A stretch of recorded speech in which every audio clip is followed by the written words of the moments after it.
Does creatine cause hair loss? That's what we're going to talk about today, and we're going to look at the research and answer this question once and for all. So this actually started with just one study. So this was a study in South Africa, 2009. This was a group of researchers who looked at college-aged rugby players. And essentially what they did was they loaded them up with creatine. They actually did a loading phase. That was basically a lot of creatine for about a week, and then smaller doses for the next couple of weeks.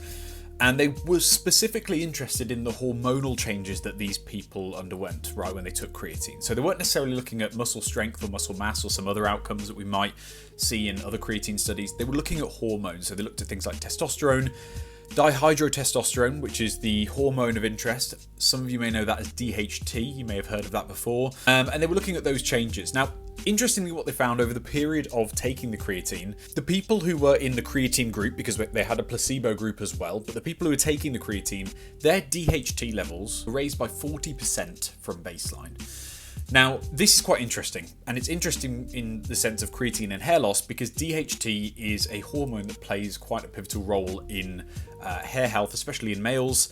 And higher DHT levels have been linked to things like androgenic alopecia, which is hair loss essentially, more commonly associated with male hair loss, and it's the most common reason for male hair loss. I think it was around 50% of men will experience this before age 50. So it's quite common for this to happen, but it's been shown in other research that higher levels of DHT might be linked to an increased risk of developing androgenic alopecia, especially in those who are maybe more genetically susceptible to experiencing that.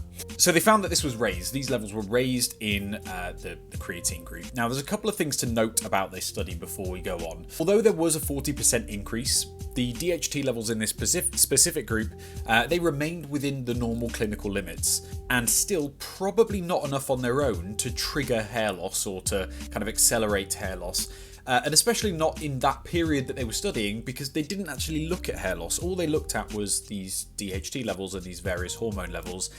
And they inferred from that, or other people have rather inferred from that it might be linked to hair loss. So interesting to note, this study didn't actually prove hair loss. It just showed a slight increase in DHT levels, which was still within normal clinical range. This is also the only study to show this. So there have been other studies that have attempted to look at hormonal changes when people take creatine, around 5 other studies to be exact, and they found that DHT levels, these things didn't really change when people took creatine. So really, there's just this one study that has noted this increase in DHT levels. And as I say, they didn't look at hair loss directly. In fact, no study has ever looked at hair loss with creatine, and no study has ever rather found or proved that creatine causes hair loss. So we have this one-off study in 2009 that reported these findings, and people kind of took that and ran with it. Essentially, the take-home point from this is that if you are experiencing hair loss when you're taking creatine, it might be anecdotal evidence from you or from your friends that creatine causes hair loss. What's probably more likely the case is that you're going to experience hair loss anyway, regardless of if you were taking creatine.